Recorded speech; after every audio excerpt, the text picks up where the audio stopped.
नमस्कार। आप सभी का आपके अपने यूट्यूब चैनल पर स्वागत है। आई होप आप सब बहुत अच्छे होंगे और पढ़ाई लिखाई भी बहुत अच्छे ढंग से चल रही होगी।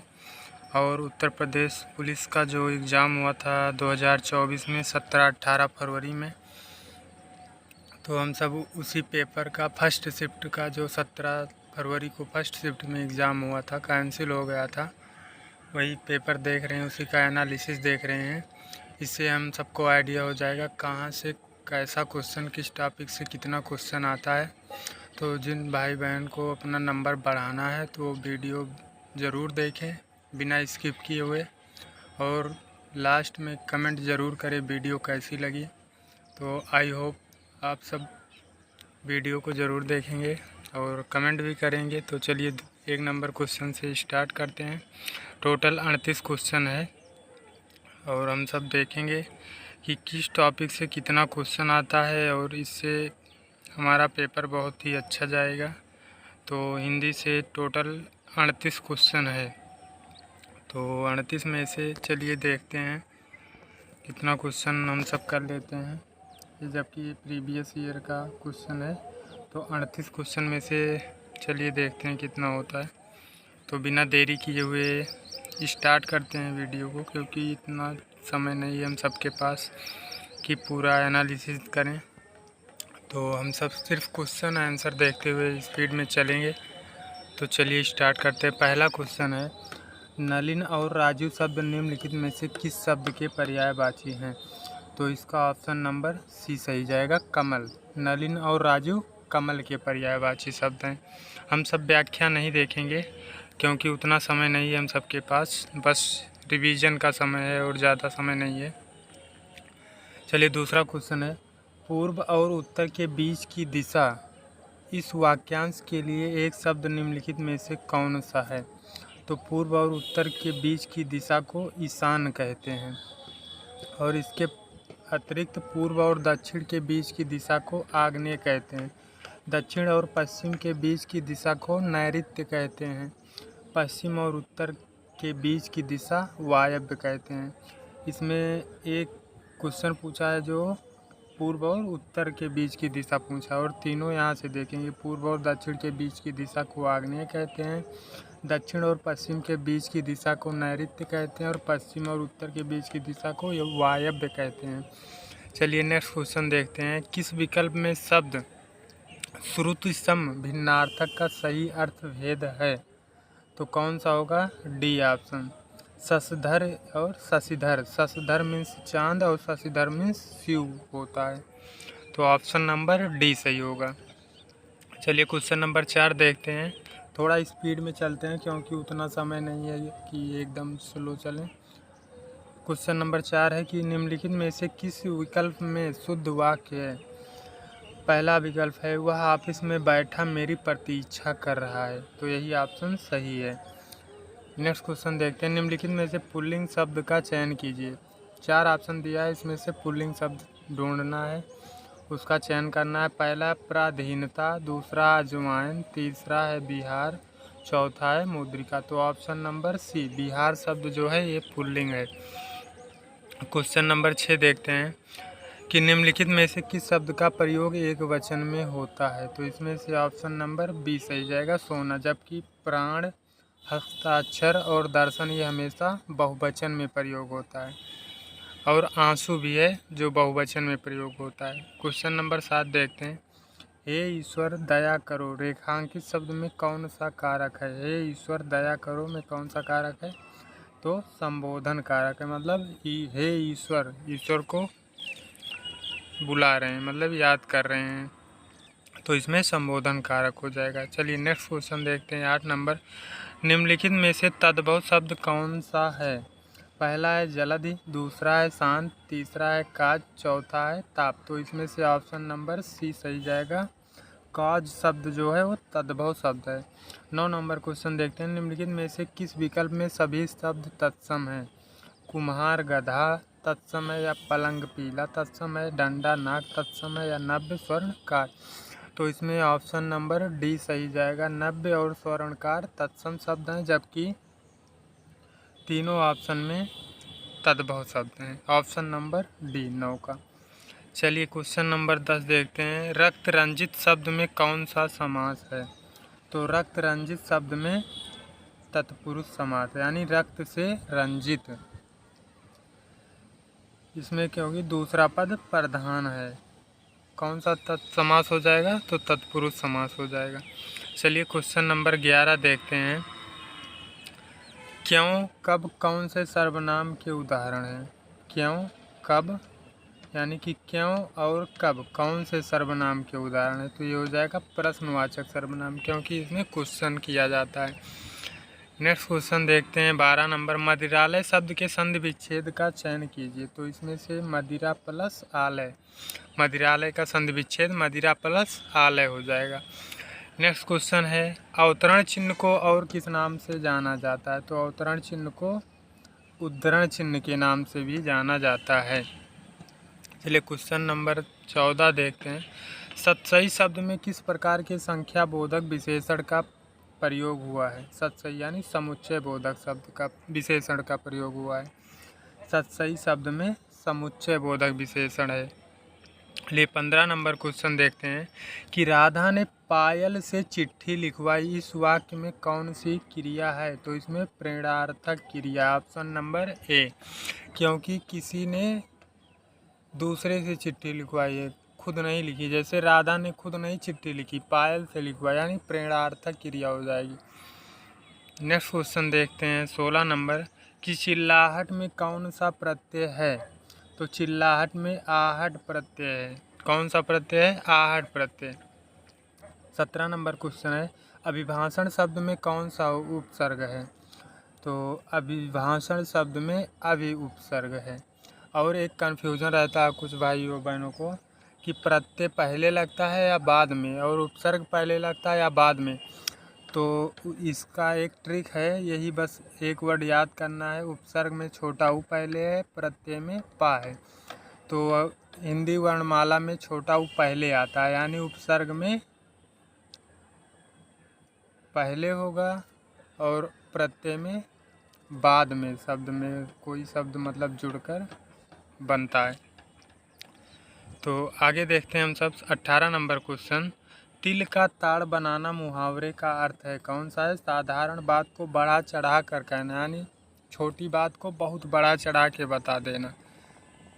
तो तिल का ताड़ बनाना हो जाएगा साधारण बात को बढ़ा चढ़ा कर कहना। 19 नंबर क्वेश्चन है परोक्ष का विलोम शब्द है। तो परोक्ष का विलोम शब्द प्रत्यक्ष, परोक्ष का विलोम प्रत्यक्ष है। और परोक्ष का अर्थ क्या होता है? जो आँखों के सामने ना हो। परोक्ष का अर्थ होता है जो आँखों के सामने ना हो, जबकि प्रत्यक्ष का अर्थ होता है जो आँखों के सामने हो। चलिए 20 नंबर क्वेश्चन देखते हैं। चमड़ी जाए पर दमड़ी ना जाए लोकोक्ति का अर्थ निम्नलिखित में से कौन सा है? तो इसका ऑप्शन नंबर डी सही जाएगा, अत्यधिक कंजूस होना। चमड़ी जाए पर दमड़ी ना जाए लोकोक्ति का अर्थ है अत्यधिक कंजूस होना। चलिए नेक्स्ट क्वेश्चन देखते हैं 21 नंबर। क्रोध किस रस का स्थायी भाव है? तो क्रोध रौद्र रस का स्थायी भाव है, और जबकि विभत्स रस का स्थायी भाव जुगुप्सा है, और भयानक रस का स्थायी भाव भय है। चलिए नेक्स्ट क्वेश्चन देखते हैं 22 नंबर। सोरठा के द्वितीय और चतुर्थ चरण में कितनी मात्राएं होती हैं? तो इसमें सोरठा के द्वितीय और चतुर्थ चरण में 13 मात्राएं होती हैं। और यह कैसा छंद है? एग्ज़ाम में पूछा भी गया है और पूछा भी जा सकता है, यह कैसा छंद है? तो यह एक अर्धसममात्रिक छंद है, और इसके विषम चरण यानी कि पहले और तीसरे चरण में 11 मात्राएं होती हैं। किसके? सोरठा के। जबकि दूसरे और चौथे चरण में 13 मात्राएं होती है। 23 नंबर क्वेश्चन क्या कह रहा है कि निम्नलिखित में से किस अलंकार में समान धर्म का होना अनिवार्य है? तो उपमा में, उपमा अलंकार में समान धर्म का होना अनिवार्य है। 24 नंबर क्वेश्चन देखते हैं। निम्नलिखित में से भाग शब्द का अनेकार्थी शब्द किस विकल्प में नहीं है? तो ब्याज में। जब भाग शब्द का अनेकार्थी शब्द हिस्सा भी होता है, बांटना भी होता है और भागना भी होता है, लेकिन ब्याज नहीं होता है। तो ऑप्शन नंबर डी जाएगा 24 का सही। 25 नंबर क्वेश्चन है कि वह बाजार जा चुका है, इस वाक्य का काल पहचानिए। तो इस वाक्य में कौन सा काल है? आसन्न भूत या पूर्ण वर्तमान काल। यानी कि वह बाजार जा चुका है, कार्य पूरा हो चुका है, वो बाजार में पहुंच चुका है। तो ऑप्शन नंबर ए सही जाएगा। चलिए देखते हैं 26 नंबर क्वेश्चन कि राम अभी सोएगा, इस वाक्य में कौन सा वाच्य है? तो इसमें हो जाएगा कृतवाच्य। राम अभी सोएगा वाक्य में कृतवाच्य है। जिस वाक्य में क्रिया कर्ता के अनुसार हो, क्रिया कौन सी क्रिया? सोने की क्रिया। किसके अनुसार? राम के अनुसार। राम क्या हो जाएगा? कर्ता हो जाएगा, जबकि क्रिया सोना हो जाएगा। तो उसे कौन सा वाच्य कहते हैं? कृतवाच्य कहते हैं। चलिए देखते हैं अब एक गद्यांश आ गया जो 27 से 31 तक है, यानी 4 क्वेश्चन एक साथ। कुछ भाई इसको स्किप कर देते हैं, तो इसको स्किप नहीं करना, हमें 4 से 5 नंबर ये समझ लीजिए फ्री का मिल रहा है। तो चलिए देखते हैं, जल्दी से पढ़ लेते हैं गद्यांश को। 27 से 31 नंबर तक है क्वेश्चन। चलिए शुरू करते हैं कि निम्नलिखित गद्यांश को पढ़कर पूरे पूछे गए प्रश्नों के उत्तर दीजिए। भारत भयंकर अंग्रेजी मोह की दुरावस्था से गुजर रहा है। इस दुर्वस्था का एक भयानक दुष्परिणाम यह है कि भारतीय भाषाओं के समकालीन साहित्य पर उन लोगों की दृष्टि नहीं पड़ती जो विश्वविद्यालयों के प्राय सर्वोत्तम छात्र थे और अब शासन तंत्र में ऊंचे ओहदों पर काम कर रहे हैं। इस दृष्टि से भारतीय भाषाओं के लेखक केवल यूरोपीय और अमेरिकी लेखकों से हीन नहीं है, बल्कि उनकी किस्मत मिस्र, बर्मा, इंडोनेशिया, चीन और जापान के लेखकों की किस्मत से भी खराब है, क्योंकि इन सभी देशों के लेखकों की कृतियाँ वहाँ के अत्यंत सुशिक्षित लोग भी पढ़ते हैं। केवल हम ही हैं जिनकी पुस्तकों पर यहाँ के तथाकथित शिक्षित समुदाय की दृष्टि पराया नहीं पड़ती। हमारा तथाकथित उच्च शिक्षित समुदाय जो कुछ पढ़ना चाहता है उसे अंग्रेजी में ही पढ़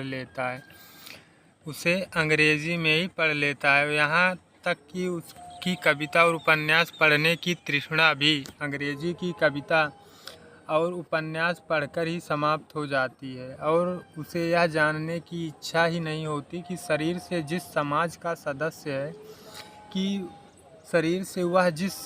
का सदस्य है उसके मनोभाव उपन्यास और काव्य में किस अदा से व्यक्त हो रहे हैं।